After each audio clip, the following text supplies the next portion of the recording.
When I'm having a party, and Thanksgiving's a party, right? I like to have one cocktail that everybody shares. It's kind of more shared experience and more celebratory. So I'm making pomegranate gimlets.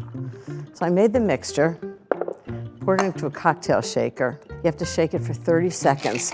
And what it does is chill the drink and also dilute it, so it's going to be really delicious. 30 seconds is longer than you think. Tom Cruise and cocktail. Okay, and then I'm going to pour it into chilled glasses. I froze them. This is such a good cocktail. The pomegranate juice and lime juice makes it very tart. Good glasses, always a good idea.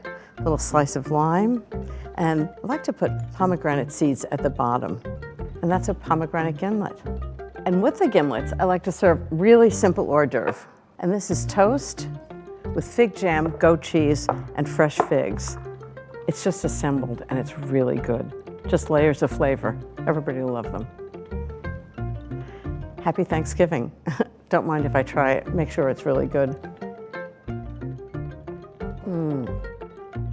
Perfect for the holidays.